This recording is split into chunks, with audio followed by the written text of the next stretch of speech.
Next question एक popular novel से पूछा गया है, which of the following statements are true in the context of Henry Fielding's Tom Jones published in year 1749।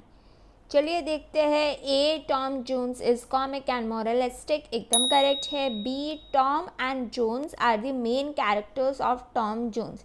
अब ये statement गलत है बिकॉज टॉम जोन्स एक ही इंसान है, ठीक है। टॉम और जोन्स दोनों अलग अलग इंसान नहीं है। फर्स्ट नेम टॉम है, सेकेंड नेम एक अज्यूम सरनेम दिया है मिस्टर अलवर्दी ने, Jones.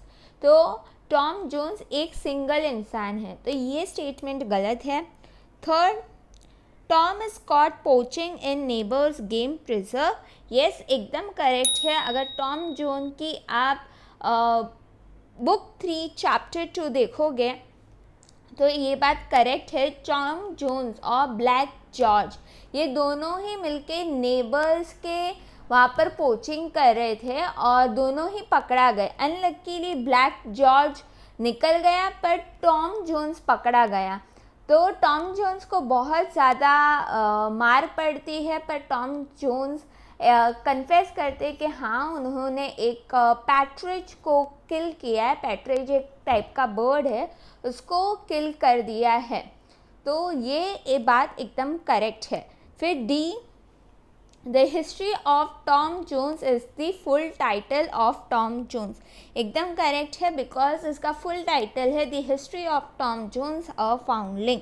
E, all of the above. इसके बाद हमें करेक्ट पेयर सिलेक्ट करना था कि इसमें से कौन सा करेक्ट है। अब ई ओनली कभी भी सही नहीं हो सकता और बी ऑप्शन भी हम ऑलरेडी एलिमिनेट कर चुके हैं।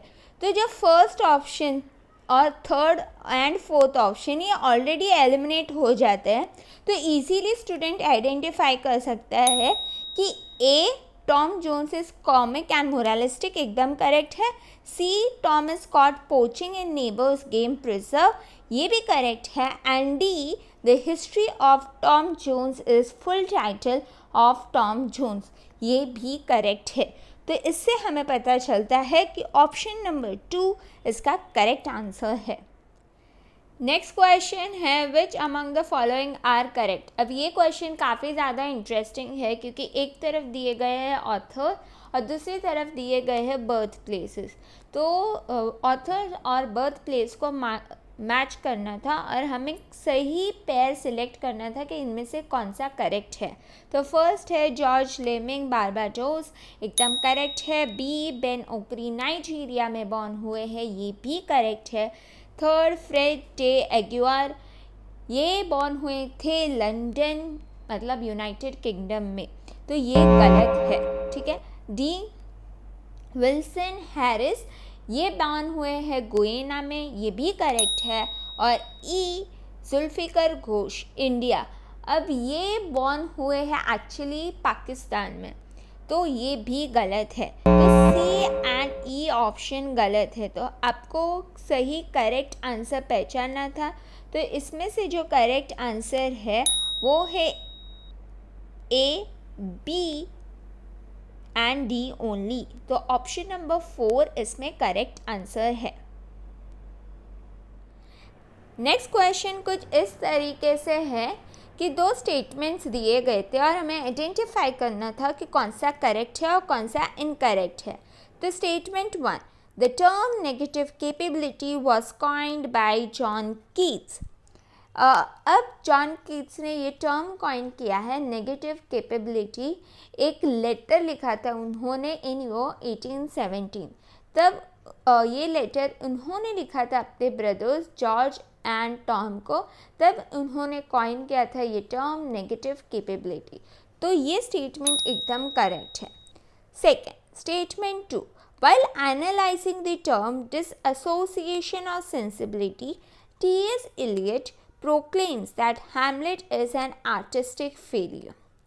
अब ऑब्जेक्टिव कोरिलेटिव एक लिटरेरी थियोरी है, ठीक है। अब ये जो ऑब्जेक्टिव कोरिलेटिव है ये एक ऐसे हैमलेट एंड हिज प्रॉब्लम में टी.एस. एलियट ने इसके बारे में इन डिटेल में बात किया है। तो ये जो ऑब्जेक्टिव कोरिलेटिव है, तो यहाँ पर ये एसे के द्वारा हैमलेट एंड हिज प्रॉब्लम इसमें बताया गया है कि हैमलेट एक आर्टिस्टिक फेलियर है, एक डिफेक्टिव लिटरेरी पीस है, बल्कि मैकबेथ एकदम सक्सेसफुल है ऑब्जेक्टिव कोरिलेटिव में। तो ये बात टी.एस. इलियट ने कही है। तो डिसएसोसिएशन और सेंसिबिलिटी से इसका कोई लेना देना नहीं है, बल्कि while analysing the term objective correlative, तभी टी.एस. इलियट ने कहा था कि Hamlet is an artistic failure. So आपको आई एम श्योर समझ में आ गया होगा कि मैं क्या कहना चाह रही हूँ। तो इसमें जो statement 1 is true but statement 2 is false, option C is correct. ठीक है, फर्स्ट स्टेटमेंट करेक्ट है, स्टेटमेंट नंबर 2 गलत है, बिकॉज डिसएसोसिएशन और सेंसिबिलिटी ये टर्म के बदले होना चाहिए था literary term objective correlative. Next question है, in Kannada literature Vachana movement addressed. Number first progressive value, number second Vedic themes, number third Vedantic thoughts, number fourth Upanishadic ideas. अब कर्नाटका में 4 सिग्निफिकेंट प्रोग्रेसिव कल्चरल मूवमेंट हुए थे।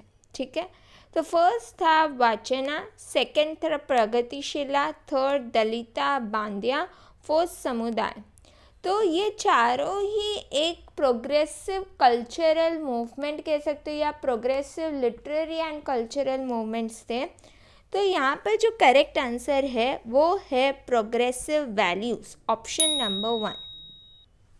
नेक्स्ट क्वेश्चन पूछा गया है literary theory से, which of the following is applicable to new criticism. A. It draws considerably from the works of I.A. Richards and the critical essays of T.S. Eliot. एकदम correct है। B. Some of its concepts are preempted by F.R. Lewis. ये भी correct है। C. It distinguishes between literary and scientific usage of language. ये भी correct है। And D. It encourages an extensive exploration of the contextual and autobiographical background of literary production. अब ये चीज़ गलत है। ठीक है, इट एंकरेज नहीं करता कि तुम एक ऑथर के ऑटोबायोग्राफिकल बैकग्राउंड को ध्यान में रख के एक लिटरेरी पीस को देखो। तो डी ये गलत है। ठीक है, E it vouches for historical analysis of text, ये भी गलत है। तो अगर आप ये 4 ऑप्शंस देखोगे तो मेरे जो स्टूडेंट जिसने सॉल्व किया है ये क्वेश्चन, उसे ये डेफिनेटली पता था कि डी ऑप्शन क्लियरली एलिमिनेटेड है। तो अगर आप देखोगे सेकंड, थर्ड और फोर्थ ऑप्शन तीनों में डी एलिमिनेटेड है, तो ये कभी भी करेक्ट आंसर नहीं हो सकता। तो फाइनली जो ऑप्शन बचता है वो है option number 1, A, B and C only is correct. ठीक है, it draws considerably from the works of I.A. Richards and critical essays of T.S. Eliot. Some of its concepts are preempted by F.R. Lewis. Third, it distinguishes between literary and scientific usage of language. Next question English in India से है, when did T.B. Macaulay present his minutes on education advocating English education in India? First है 12 मार्च 1835, second है 2 फरवरी 1835, third option है 22 जनवरी 1835, fourth है 5 मई 1835। अब इसका correct answer है 2 फरवरी 1835। मकाउलेस minute important है, आपको पता होना चाहिए कि मकाउले मिनट्स को कहा जाता था manifesto of English education in India. इसके अंदर मकाउले ने बहुत ही इम्पॉर्टेंट ऑब्जेक्टिव बताया है। ये लाइंस आपको याद रखनी पड़ेगी एग्जामिनेशन के लिए। We must at present do our best to form a class who may be interpreters between us and the millions whom we govern, a class of persons Indian in blood and color, but English in taste, in opinions, in morals and in intellect. Next question है choose the novels that use magic realism as a tool of narration. मैं आपको बता दूं magic realism एक word है. अब ये word को कॉइन किया गया है by person named as Franz Roh. Since magic realism की बात हो रही थी तो मैंने सोचा आपको बता दूं. ठीक है, ऑप्शंस देख लेते हैं. द शैडो लाइन्स, ये लिखी गई है बाय अमिताव घोष और ये एक हिस्टोरिकल फिक्शन है. ठीक है, मैजिक रियलिज्म का कोई टूल इसमें नहीं है. Second, 100 years of solitude, definitely Gabriel Garcia Marquez one of the important person है मैजिक रियलिज्म के, और ये नॉवेल भी मैजिक रियलिज्म का पार्ट है. ठीक है, सिटी ऑफ मकार्डो जो 100 years of solitude में है वो खुद ही एक बहुत बड़ा एग्जाम्पल है मैजिक रियलिज्म का. थर्ड है मिडनाइट चिल्ड्रन, ये लिखी गई है bye Salman Rushdie.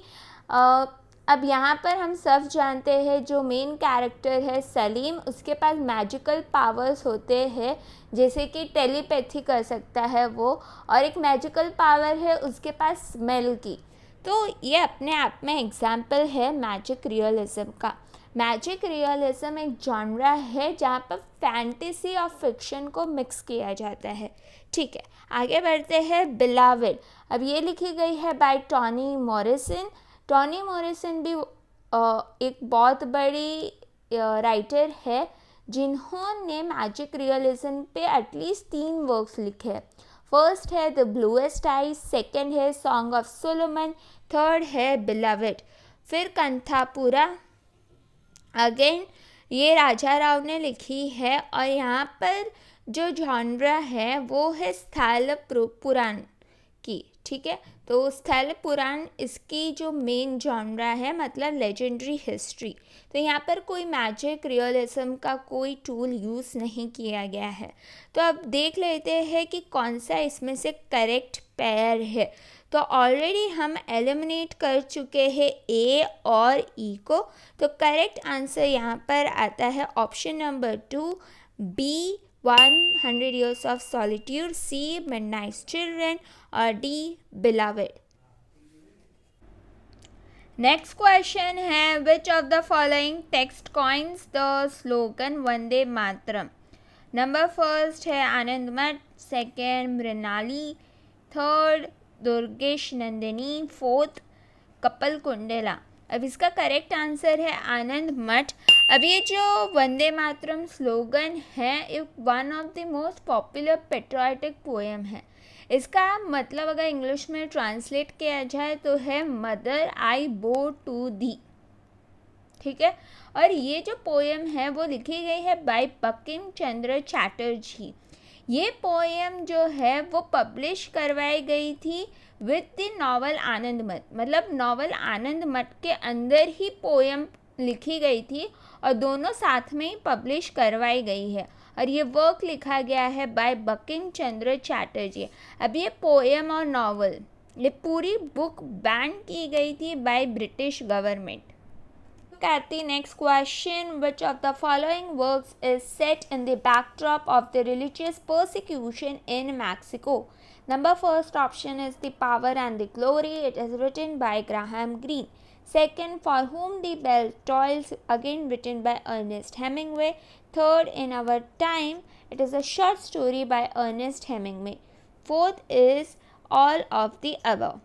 Now, The Power and the Glory and For Whom the Bell Tolls, both of this work have religious persecution, but For Whom the Bell Tolls has reference of religious persecution in Spain, whereas if you see The Power and the Glory, the religious persecution mentioned, the place mentioned over here is Mexico. So the correct answer over here is option number 1, The Power and the Glory. चलिए देखते हैं next question. Who first translated the Bhagavad Gita into English? First option H.T. Colebrooke, second Alexander Duff, third Charles Wilkins, number 4 sir William Jones. अब इसका correct answer है Charles Wilkins. अब आपको याद रखना पड़ेगा कि ये वर्क पब्लिश हुई थी इन ईयर 1785। अब इसे कहा जाता था भगवत गीता भी और विल्किंस गीता भी। इसका जो मेन टाइटल है वो है the dialogues of Krishna and Arjun. इसका इंट्रोडक्शन लिखा गया है बाय लॉर्ड वॉरेन हेस्टिंग्स। अब आप मुझे पूछोगे अब लॉर्ड वॉरेन हेस्टिंग्स कौन है, तो ये first British governor general of India है। तो प्लीज़ याद रखिए कि ये वर्क का जो इंट्रोडक्शन है वो लिखा गया है by lord Warren Hastings. Next question, lines दी गई है और हमें पहचानना है कि इसके राइटर्स कौन हैं। ठीक है, लाइंस देख लेते हैं। It ought to be the first endeavor of a writer to distinguish nature from custom, or that which is established because it is right only because it is established, that he may neither violate essential principles by a desire of novelty nor debar himself from the attainment of beauties within his views by a needless fear of breaking rules which no literary dictator had authority to enact. The above passage, considered to be the death knell of the neoclassical criticism, is attributed to number 4 John Dryden. Definitely ये नहीं है इसका correct answer. Second Alexander pope भी incorrect answer है। Third Samuel Johnson definitely correct answer है because ये जो passage है वो लिया गया है फ्रॉम दी वर्क रैम्बलर। ठीक है, तो इसके जो मेन राइटर है वो है Samuel Johnson. Option number 3 is correct. चलिए नेक्स्ट क्वेश्चन दिया गया है, read the following passage and answer the questions that follow. अब स्मोक एक पोएम है जो लिखा गया है बाय हेनरी डेविड थोराउ। अब ये पोएम को मैं पहले आपको समझा देती हूँ। ठीक है, तो इसमें है light wing smoke Icarian bird melting thy pinions in thy upward flight, lark without song and the messenger of dawn, circling about the hamlet as thy nest, or else departing dream and shadowy form of midnight vision, gathering up thy skirts by night star veil and by day, darkening the light and blotting out the sun. Go thou, my incense, upward from this heath and ask the gods to pardon this clear fame. Henry David Thoreau. अब ये जो poem है Henry David थोराउ ने तब लिखी थी जब ये और उनके फ्रेंड एडवर्ड होर दोनों मिलके कुकिंग कर रहे थे एक फॉरेस्ट में, और तब फायर इतनी ज़्यादा बढ़ गई कि पूरे फॉरेस्ट ही जल गया। तो ये उसके बारे में है।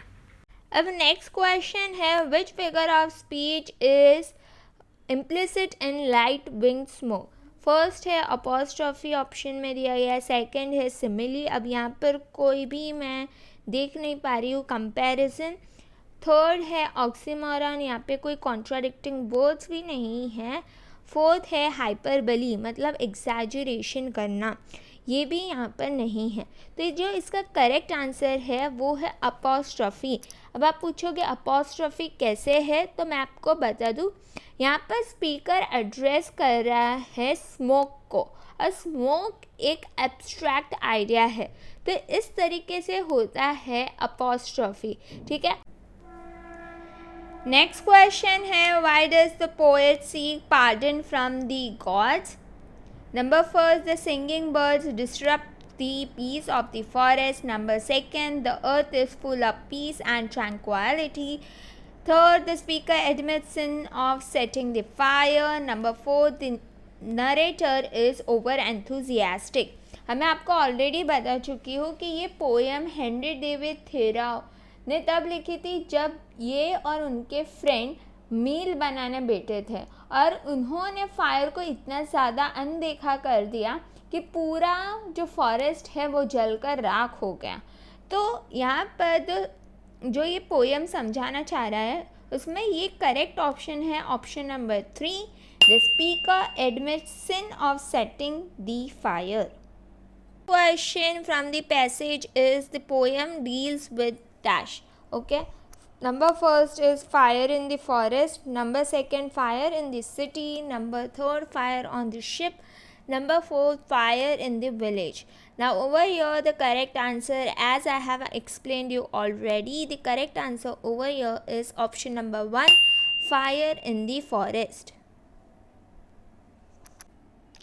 Next question is the word lark in the third line means. Okay, so if you can see, light winged smoke Icarian bird, melting thigh pinions in thigh, upward fright, lark without song, and the messenger of dawn. Okay, this third line they are asking, lark without song symbolizes what? Okay, first laugh. Okay, this is an incorrect option. Number second escape, ये भी गलत है. Third गीगल, ये भी गलत है. Fourth skylark, obviously ये skylark की बात कर रहे हैं यहाँ पर, तो option number 4 is correct. Next question है, in the first line of the poem Icarian bird connotes. ठीक है, इसमें ऑप्शंस दिए गए हैं, short of ambition, second pride, third destruction, fourth waxen wings. अगर आपको पता है डिनोटेशन एंड कॉनोटेशन, पोइट्री में ये दो टर्म्स होते हैं, तो डिनोटेशन का मतलब होता है डायरेक्ट मीनिंग. ठीक है, और कॉनोटेशन का मतलब होता है आइडियाज और मीनिंग जो उससे एसोसिएटेड हो. तो यहाँ पर जो चारों ही ऑप्शन है, स्पेशली डिस्ट्रक्शन और वैक्सन विंग, ये दोनों ही इकारियन बर्ड से एसोसिएटेड कर सकते हैं. सेम जो फर्स्ट 2 ऑप्शन है उसके लिए भी एप्लीकेबल है. तो यहाँ पर जो ऑप्शन है वो है ड्रॉप, मतलब यहाँ पर सारे स्टूडेंट्स को 2 मार्क्स मिलेंगे जिन्होंने भी एग्ज़ाम दिया है. ठीक है, इसका जो फ्रेमिंग है क्वेश्चन और आंसर का, वो ही इटसेल्फ बहुत ज़्यादा कंफ्यूजिंग है. तो यहाँ पर ड्रॉप है. यहाँ पर जितने भी स्टूडेंट्स ने अटेंड किया है एग्जामिनेशन को, वो सबको ही 2 मार्क्स मिलेंगे. नेक्स्ट क्वेश्चन पूछा गया है from influential psycho analyst Jacques Lacan. चलिए देखते हैं question. Which of this is related exclusively with Jacques Lacan? Real. अब ये real concept definitely Jacques Lacan ने दिया है. फिर बी ईड, ये कॉन्सेप्ट दिया गया है बाय सिगमंड फ्रॉइड. फिर सी सिंबॉलिक, अगेन ये कॉन्सेप्ट भी दिया गया है by Jacques Lacan. D ego, ये कॉन्सेप्ट अगेन दिया गया है बाय सिगमंड फ्रॉइड. फिर ई इमेजिनरी, ये कॉन्सेप्ट भी दिया गया है बाय जैकिस लकान. चलिए देखते हैं. Pair choose the correct answer from the options given below. A and B only, ये इनकरेक्ट है. B and D only, again ये गलत है. सी एंड ई ओनली, ठीक है, ये करेक्ट है. सिंबॉलिक एंड इमेजिनरी, ये जैकिस लकान ने दिया है. फिर फोर्थ ऑप्शन है ए एंड ई ओनली, मतलब रियल और इमेजिनरी, ये दोनों भी कॉन्सेप्ट अगेन जैकिस लकान ने दिए हैं. तो यहाँ पे जो करेक्ट ऑप्शन है ऑप्शन नंबर 3 एंड 4 दोनों ही करेक्ट है. ठीक है, कॉन्सेप्ट रियल, फिर सिंबॉलिक और इमेजिनरी, ये तीनों ही कॉन्सेप्ट दिए गए हैं by Jacques Lacan. Next question है, the predominant emotion running through the poem Cristina by Robert Browning is that of. Number first option है सैडनेस, इनकरेक्ट है.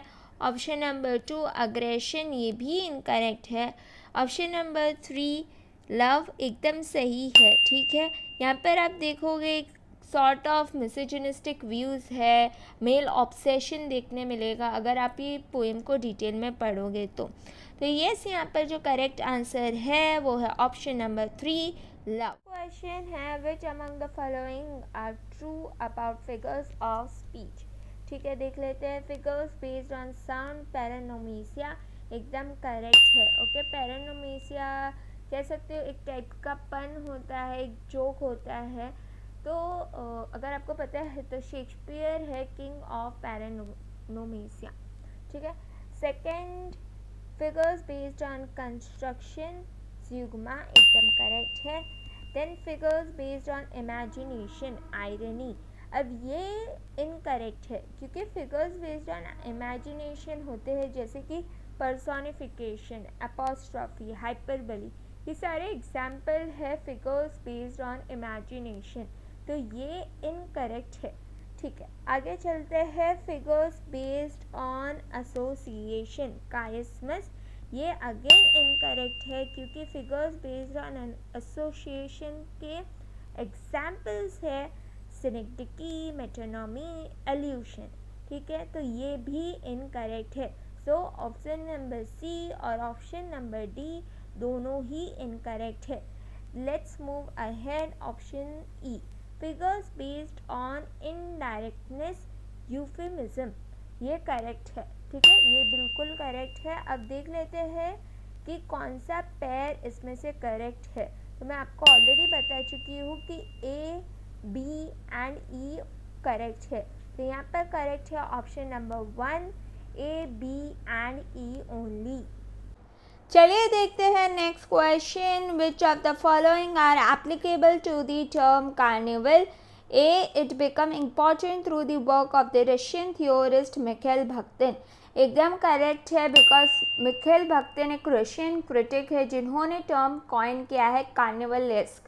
ये जो फेमस वर्क में कॉइन किया है वो वर्क का नाम है Rabelais and his world, perfectly correct. Second, it means the way in which popular humor subverts official authority in classical, medieval and Renaissance text and culture, again correct, okay. C, it overruns the established hierarchy and sets up a popular and democratic counterculture, again correct statement.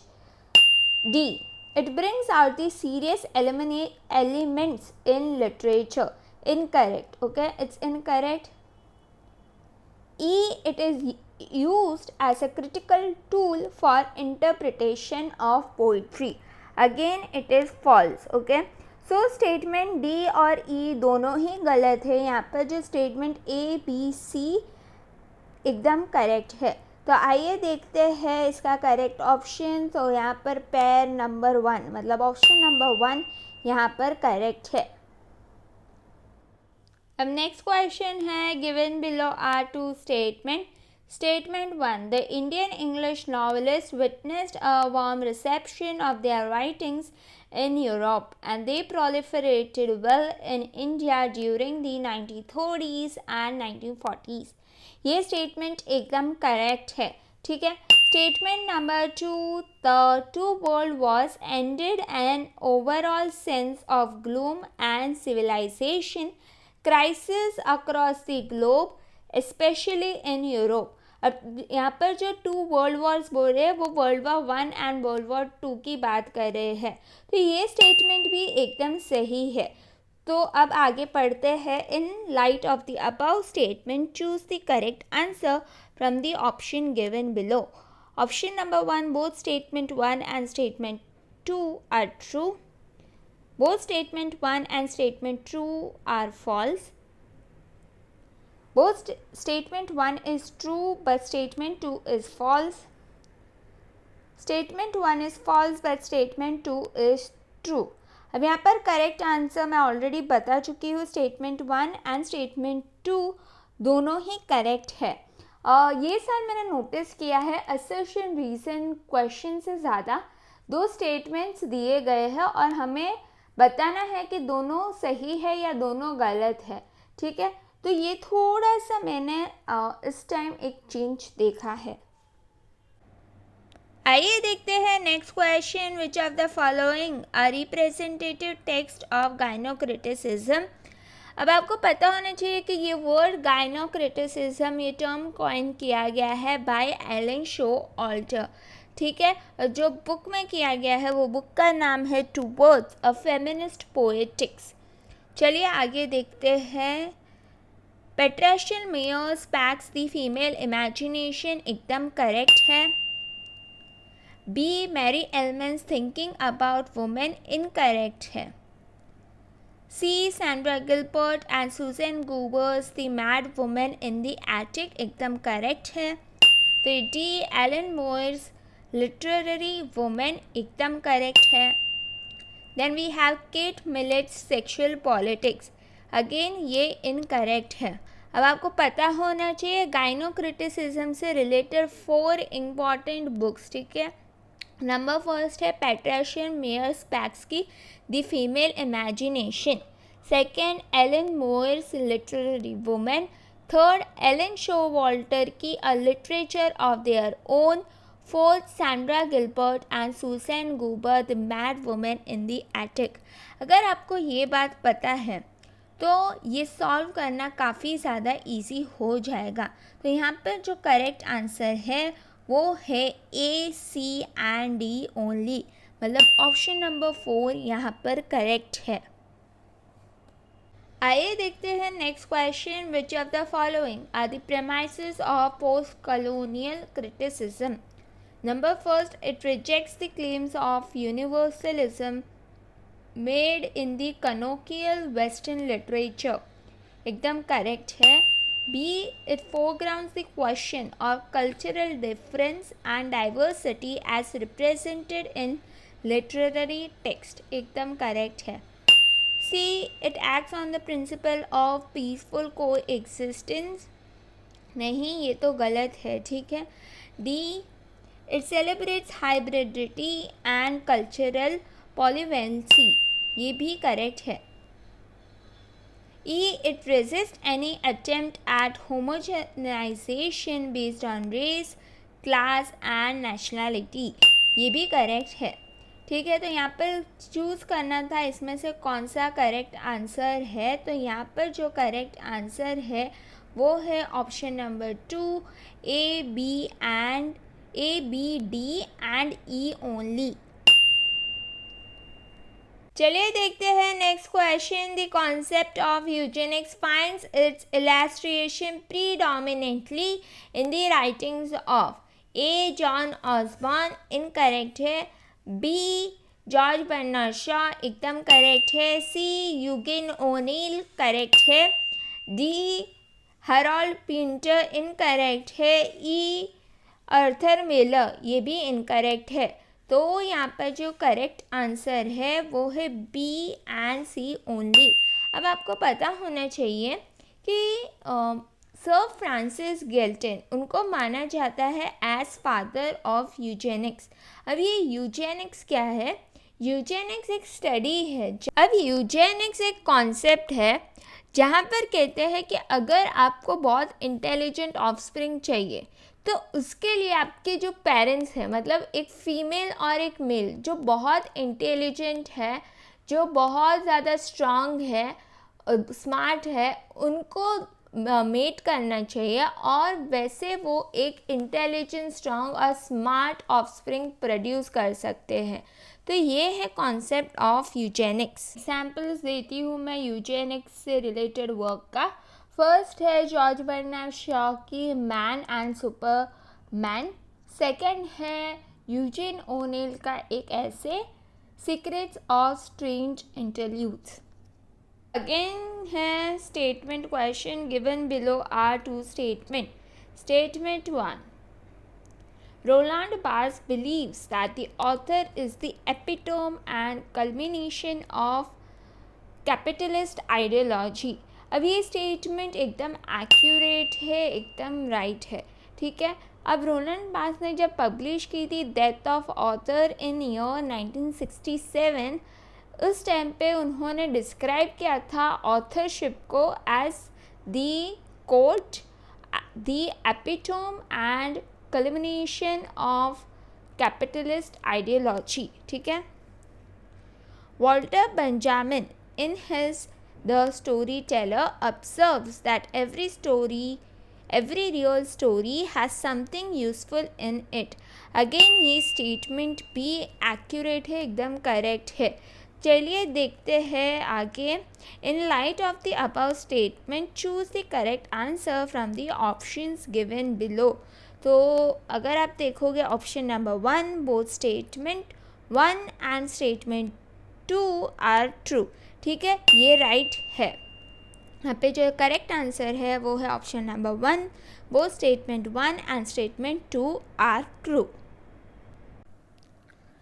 अब read करते हैं question. The elegy written in a country churchyard is written in option 1 quatrains of 10 syllable lines, 2 octave and sestet, number 3 heroic couplet, 4 alexandrines। अब the elegy written in country churchyard एक important poem है, आप please इसे detail में पढ़िएगा। ये लिखी गई है बाय थॉमस ग्रे। यहाँ पर जो करेक्ट आंसर है वो है option number 1 quatrains of 10 syllable lines। Next question है inane godliness is a phrase used in connection with new classicism by dash. Number first option है William Wordsworth, second S T. Coleridge, third Matthew Arnold, number 4 T S. Eliot. तो आपको मैं बता दूँ, new classicism जो time था वो मानता था कि हमें हमेशा एंशिएंट रूल्स को फॉलो करने चाहिए। तो विलियम वर्ड्सवर्थ ये आइडिया को रिजेक्ट करते हुए ये फ्रेज यूज़ करते हैं इनेन गॉडिनेस। ठीक है, तो यहाँ पर करेक्ट आंसर है option number 1 William Wordsworth. Next question statement based question है, उसे सॉल्व करना है। Given below are two statement. Statement 1 Jerome 3 men in a boat 1889 is a humorous and journalistic in form। एकदम करेक्ट है क्योंकि एक comic story है। ठीक है। Statement 2 it is about a 3 young men and their dog on holiday। Again ये भी statement perfectly accurate है, perfectly correct है। In light of the above statement, choose the correct answer from the options given below। Option number 1 both statement 1 and statement 2 are true। yes, option number 1 यहाँ पर correct है, आगे मैं read भी नहीं करना चाहती। ठीक है, तो yes, both statement 1 and statement 2 are true। option number 1 is correct। Next question है who use the term bowling alone to describe the erosion of community ties in the United States. Number first Frankfurter, wrong. Second Zygmunt Bauman, again wrong. Third Robert Bellah, again ये incorrect option है। Fourth Robert Putnam, yes एकदम correct answer है। इन्होंने एक non fiction book भी लिखा था by same term bowling alone the collapse and revival of American community, और एक ऐसे लिखा था जिसका टाइटल था bowling alone America's declining social capital. तो आपको पता होना चाहिए कि बाउलिंग अलोन जो टर्म है वो एसोसिएटेड है, पर्सन का नाम है रॉबर्ट पुतनम। यहाँ पर ऑप्शन नंबर 4 इज़ करेक्ट। चलिए देखते हैं next question. Identify the post colonial critics who use the ideas of Lacan, Foucault and Derrida while critiquing Eurocentrism. A Homi Bhabha, B Gayatri Chakravorty Spivak. ठीक है, होमी भाभा भी करेक्ट है, गायत्री चक्रवर्ती स्पिवाक भी करेक्ट है। C Abdul Jan Mohamed, again correct है। D Edward Said, ये भी correct है। ई एम सीजर, अब मैं आपको बता दूँ एम सीजर ने डेफिनेटली वर्ड कॉइन किया था नेग्रीट्यूड, बट उन्होंने कभी भी लकान, फूको और डरीडा को यूज़ नहीं किया है उनके वर्क में। इनफैक्ट एम सीजर ने तो एक शेक्सपियर के प्ले टेम्पेस्ट के रिस्पॉन्स में भी लिखा है, पर कहीं भी इन्होंने लकान, फूको और डेरिडा का इस्तेमाल नहीं किया है। तो यहाँ पर जो करेक्ट ऑप्शन है ए होमी भाभा, बी गायत्री चक्रवर्ती स्पिवाक, सी अब्दुल जान मोहम्मद और डी एडवर्ड सईद, ये करेक्ट आंसर है। तो यहाँ पर ऑप्शन नंबर 1 एकदम करेक्ट है, A B C and D only. चलिए देखते हैं next question, match the column है। सो कार्ल मार्क्स, इसका करेक्ट आंसर है the German ideology. B Levi Strauss, मतलब Claude Levi Strauss, the elementary structure of kinship. Michel Foucault, इसका correct answer है madness and civilization. Then we have Jean Paul Sartre, being and nothingness, मतलब इसका जो सही match the column आता है वो है A3, B4, C1, D2। पर यहाँ पर कोई भी ऑप्शन अगर आप ध्यान से देखो तो कोई भी करेक्ट नहीं है, तो इसलिए ये एक ड्रॉप क्वेश्चन बनता है। ठीक है, यहाँ पर सारे स्टूडेंट जिन्होंने अटेंड किया है ये एग्जामिनेशन, उसके लिए ये ड्रॉप है।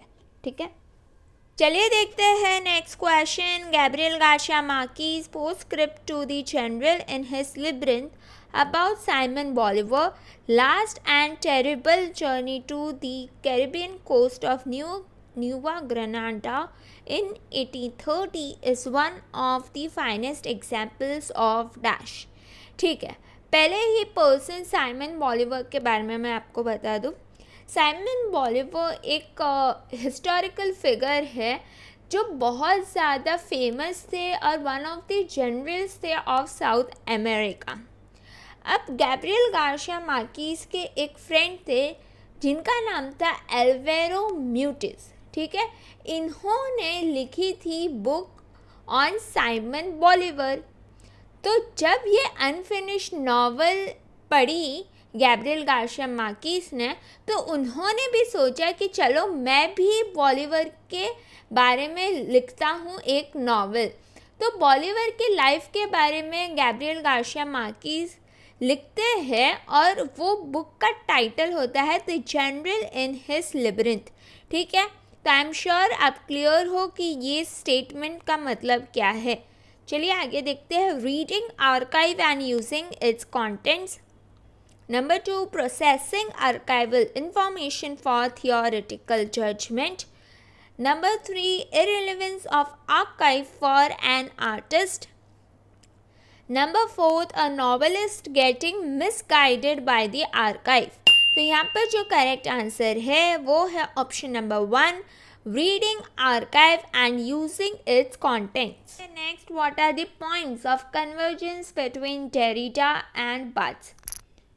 A, both believe in the endless play in language and literary text। एकदम करेक्ट है। ठीक है, जैकिस डेरिडा और बार्ट्स दोनों ही ये चीज़ में बिलीव करते हैं।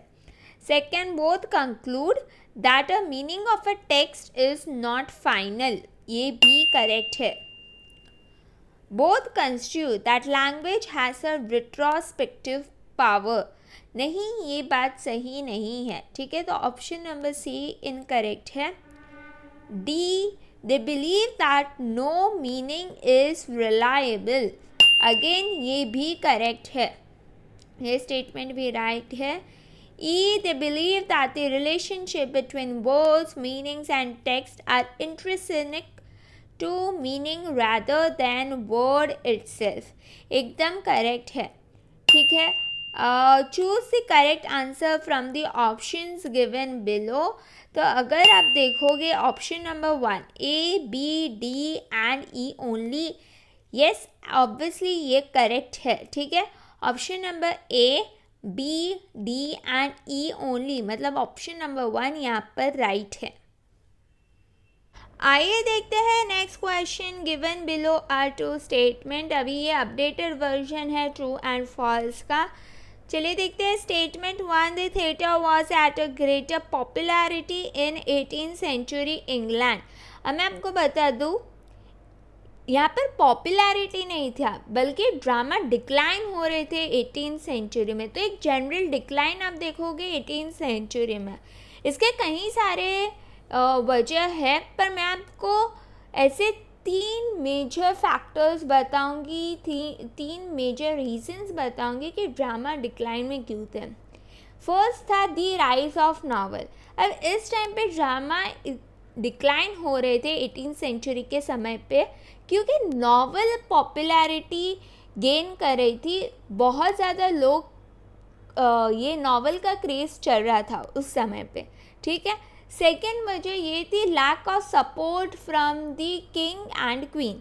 अब उस टाइम पे रूल कर रहे थे विलियम 3 एंड क्वीन एन। दोनों ही कोई ख़ास दिलचस्पी नहीं बताते ड्रामा को इन्हांस करने में। तो कोई सपोर्ट किंग और क्वीन प्रोवाइड ही नहीं करेगा, तो ड्रामाटिस्ट क्यों मोटिवेट होगा कि वो ड्रामा लिखे। थर्ड मेन रीज़न ये था, कहीं ना कहीं इम्पैक्ट चला आ रहा था क्योंकि थिएटर्स बैन हो गए थे इन ईयर 1642, ठीक है। ऑब्सीन सीन्स भी आप थिएटर्स में अलाउड नहीं थे, तो ड्रामेटिस्ट को कोई ऐसा न्यू कह सकते हो न्यू थीम या जॉनर समझ में नहीं आ रहा होगा। इसलिए ये 3 मेजर फैक्टर्स थे कि ड्रामा डिक्लाइन हो रहे थे। वैसे तो कहीं सारे हैं बट ये 3 मेजर रीजंस थे। तो ये जो स्टेटमेंट है वो इनएक्यूरेट है, फॉल्स है। Statement 2, theatre had court patronage in and around London, perfectly correct, ठीक है। In light of the above statement, choose the correct answer from the option given below. Both statement 1 and statement 2 are true. गलत है। Second, both statement 1 and statement 2 are false. ये भी गलत है। Third, statement 1 is true but statement 2 is false. गलत है। Fourth, statement 1 is false but statement 2 is true, ये perfectly correct है, ठीक है। तो यहाँ पर आंसर है option number 4 is correct. Statement 1 is false but statement 2 is true. Next statement है statement 1, in my remembered village M.N. Srinivas highlights the ethnographical details of a village Rampura near Mysore. अब ये स्टेटमेंट 100% करेक्ट है, ठीक है। M.N. Srinivas एक important figure इसलिए भी है क्योंकि इन्होंने कॉइन किया था एक टर्म संस्कृताइनाइजेशन। मुझे कमेंट सेक्शन में कमेंट करके बताइए कि ये वर्ड का मतलब होता क्या है, ठीक है। तो यहाँ ये स्टेटमेंट एकदम करेक्ट है। Statement 2, it also emphasises on the importance of economic freedom of the masses required for their overall upliftment. अब ये स्टेटमेंट थोड़ा सा गलत है। अब क्यों गलत है मैं बता दूँ आपको। डेफिनेटली यहाँ पर day to day social relations के बारे में बताया है, डाइवर्स कास्ट और क्रीड के बारे में बताया है एक स्मॉल विलेज कम्युनिटी में, पर कहीं भी इकोनॉमिक फ्रीडम ऑफ मासेस का जिक्र नहीं है, ठीक है। तो ये स्टेटमेंट गलत है। तो इन light of the above statement choose the most appropriate answer from the options given below. तो यहाँ पर करेक्ट आंसर है statement 1 is correct but statement 2 is incorrect. Option number 3 यहाँ पर करेक्ट है। Statement 1 is correct but statement 2 is incorrect. Question is Prithvilal's Ram's banishment deals with the history of a Fiji of a time period of dash 50 years, second is 100 years, third is 150 years, fourth is 200 years. अब जब प्रिथ्वीलाल है वो एक Indo Fijian historian है, ठीक है। तो यहाँ पर जो करेक्ट आंसर है वो है 150 ईयर्स। ऑप्शन नंबर 3 करेक्ट है यहाँ पर, ठीक है। नेक्स्ट क्वेश्चन है emblems by Francis Quarles is. Option number 1 a commentary on Homer's Iliad, option number 2 a commentary on volume of a biblical illustration. अब इसका करेक्ट आंसर है a commentary on a volume of biblical illustration. Option number 2 यहाँ पर correct है। यहाँ पर जो grotesque illustration है वो एंग्रेव किया गया है बाय विलियम मार्शल, ये भी बात एक याद रखना, ठीक है। नेक्स्ट क्वेश्चन है मैच द कॉलम। लिस्ट 1 में दिए गए हैं important lines, important quotes, Shakespearean quotes, और दूसरी तरफ दिए गए हैं शेक्सपियर के वर्क्स। तो शेक्सपियर के कोट्स शेक्सपियर के वर्क्स के साथ मैच करना है। चलिए देखते हैं। First, there is no art to find mind's construction in the face. ये लाइन्स बोली गई है by king Duncan in act 1 scene 4। तो ये फर्स्ट ए मैच होता है 3 के साथ Macbeth. Be time out of join, इसका करेक्ट आंसर है हैमलेट, ठीक है। Third, the better part of valour is description. अब मुझे लगता है कि इसमें थोड़ी सी मिस्टेक हो गई है, बिकॉज इसका करेक्ट आंसर होना चाहिए हेनरी 4 पार्ट 1। ये लाइंस बोली गई है फॉल्स्टैफ की तरफ से, पर यहाँ पर मैं देखती हूँ कि यहाँ पर हेनरी फोर्थ पार्ट 2 का कोई ऑप्शन नहीं है, ठीक है।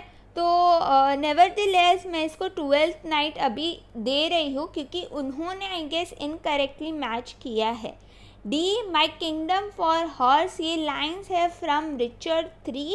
अब यहाँ पर रिचर्ड 3 एक वॉर लड़ने गए हैं और अचानक से उनका हॉर्स गायब हो जाता है, तब रिचर्ड 3 ने ये लाइंस बोली है, ठीक है। अगेन मैं आपको नोट करवाती हूँ, सी 12th नाइट मेरे ख्याल से नहीं होना चाहिए, बल्कि हेनरी फोर्थ पार्ट 1 होना चाहिए।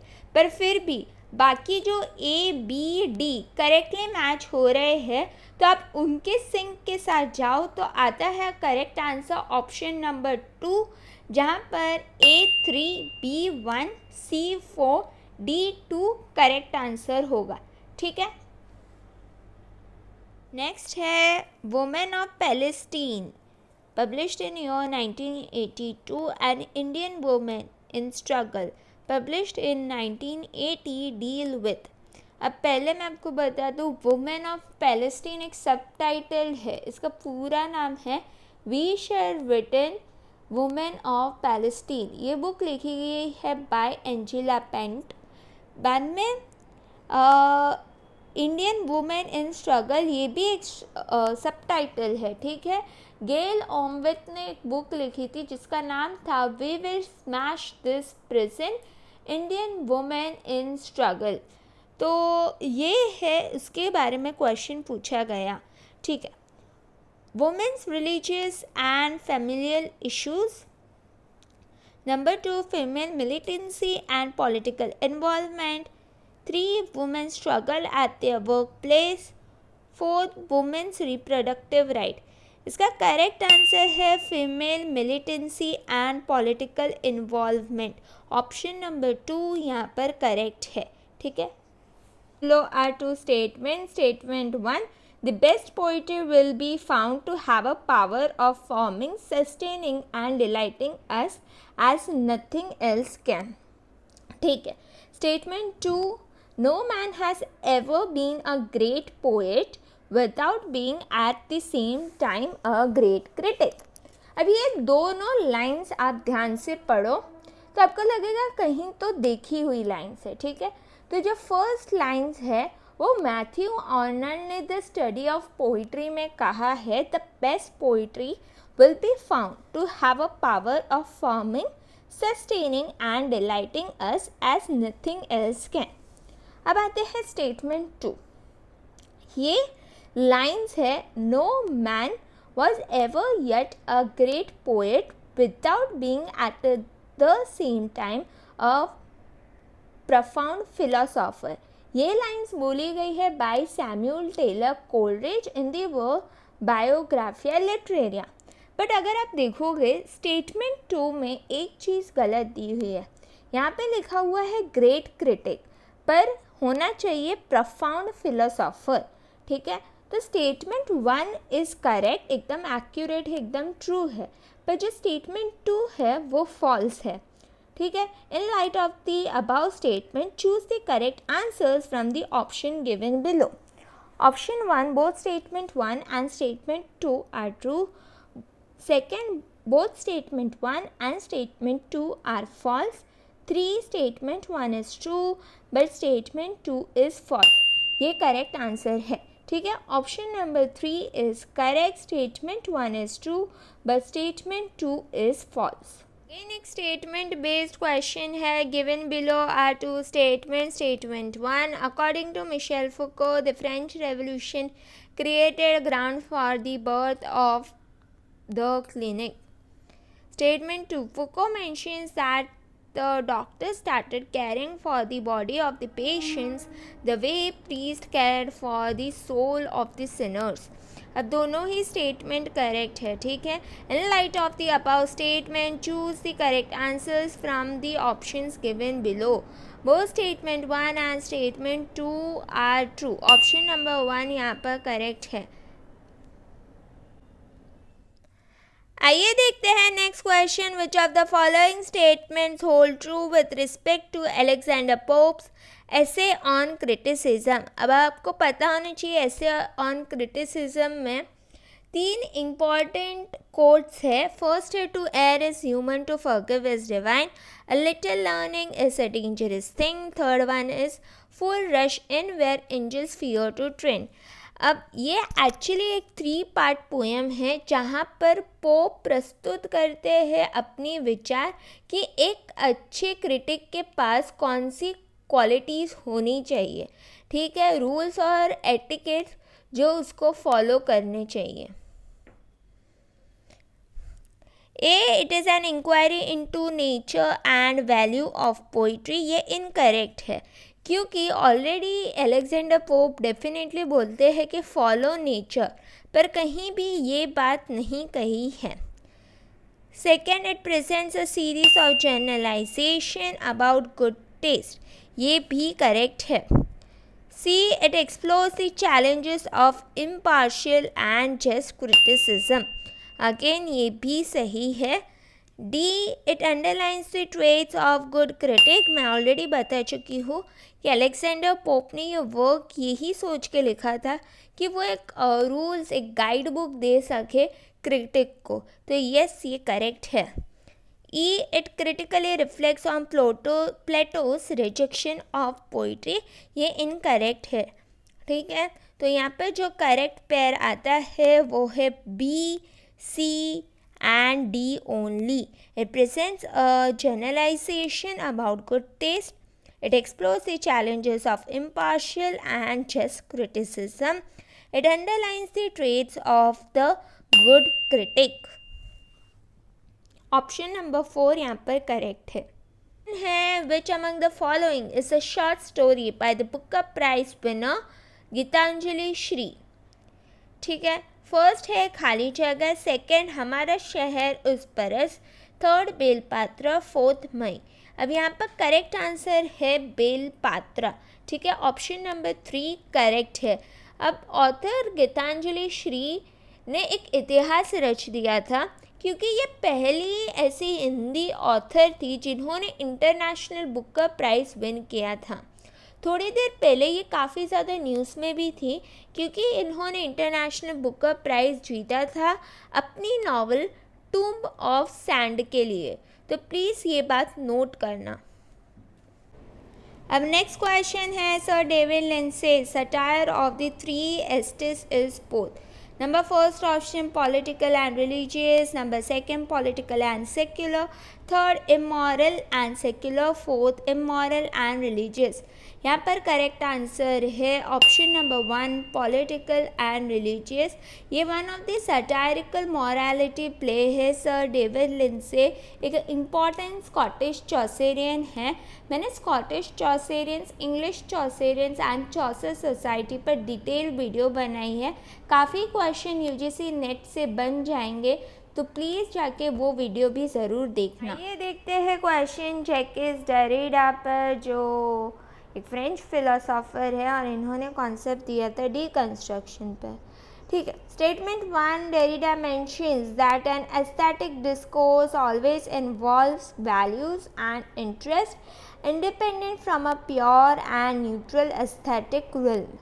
Statement 2, Derrida believed that the outside influence in assessment of aesthetics always enters as and when philosophers and historians point out the element of truth.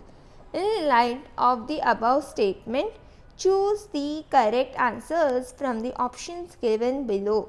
अब यहाँ पे जो करेक्ट आंसर है वो है statement 1 and statement 2, both are correct, ठीक है। तो ये ऑप्शन नंबर 1 यहाँ पर करेक्ट है। आइए देखते हैं नेक्स्ट क्वेश्चन सैमुअल जॉनसन पर। Statement 1, doctor Johnson had an inclination toward the Tory political ideology. अब ये एकदम करेक्ट है। पॉलिटिकली जॉनसन जो थे वो कंजर्वेटिव थे और टोरी के समर्थक थे, ठीक है. Second statement 2, Dr. Johnson strongly believed in transcendental skepticism. 100% correct. In light of the above statement, choose the correct answer.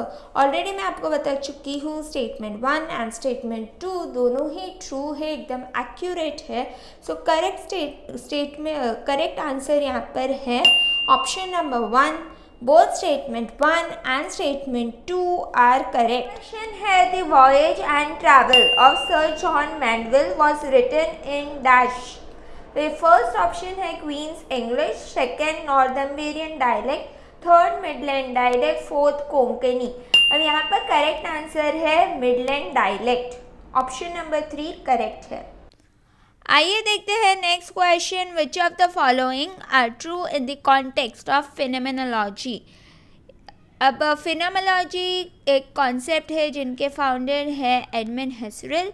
तो यस, देखते हैं question A. It is a form of methodological idealism which seeks to explore human कंसाइसनेस.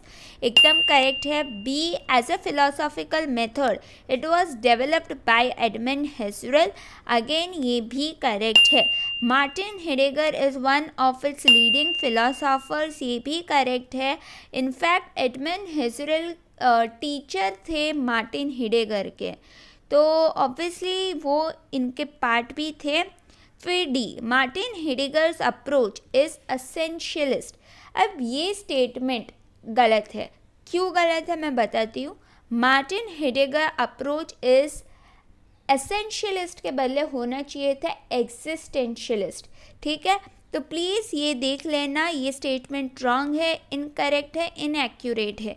E text is considered purely as embodiment of the author's conciseness. Again ये भी correct है. तो यहाँ पर आपको एक पेयर सेलेक्ट करना था. Choose the correct answer from the option given below. तो यहाँ पर जो करेक्ट आंसर है वो है option number 3, A, B, C and E only. Option number 3 यहाँ पर करेक्ट है. अब प्लीज़ मुझे ज़रा सा एक्सक्यूज़ करना, क्योंकि यहाँ पर आप देखोगे कि मैंने सारे ही ऐसे बुलेट पॉइंट्स है. आई थिंक कुछ तो भी पीपीटी में मिस्टेक हो गई है और मेरे से वो रेक्टिफाई नहीं हो पा रहा, पर प्लीज़ ये नोट करिए. यहाँ पर ABCDE दिया हुआ है, फिर उसमें से choose the correct answer from the option given below. फिर 1 2 3 4 दिया हुआ है, वहाँ से ऑप्शन नंबर 3 करेक्ट है. A, B, C and E only. Option number 3 correct है. ये देखते हैं next question. Identify the correct ones among the following. A. The dramatic monologue ensures the reciprocal dialogue of the narrator.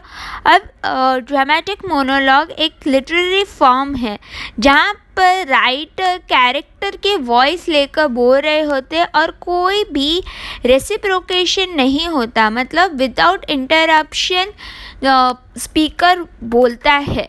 ठीक है, तो A option incorrect है. B. The 19th century poets fully exploited the poetic form of dramatic monologue. ये statement एकदम correct है. अगर Victorian age का जो स्टार्टिंग है वो ही कहता है कि विक्टोरियन एज या 19th century में बहुत ज़्यादा ट्रेंड था ड्रामेटिक मोनोलॉग. अगर आपको पता है रॉबर्ट ब्राउनिंग की my last duchess one of the finest example है ड्रामेटिक मोनोलॉग की. फिर टेनिसन की पोएम यूलिसिस, ये भी एक one of the best example है ड्रामेटिक मोनोलॉग की. C. The poetry of experience by Robert Langbaum outlines a discussion on dramatic monologue. एकदम करेक्ट स्टेटमेंट है. D. The linguistic pragmatics make the narcissistic speaker of dramatic monologue speak exclusively. Again ये भी correct है. यहाँ पर एक aggressive speaker होता है और वही बोल रहा होता है. ठीक है. E. The speaker and listener in the dramatic monologues of Robert Browning share the same pedestal of communication. ये स्टेटमेंट इनकरेक्ट है बिकॉज ये मेजरली होता है वन वे कम्युनिकेशन और वो भी सिर्फ स्पीकर की तरफ से हो रहा होता है. तो ई स्टेटमेंट गलत है. Choose the correct answer from the options given below. तो ऑप्शन नंबर 1 है A, B and C only, गलत है।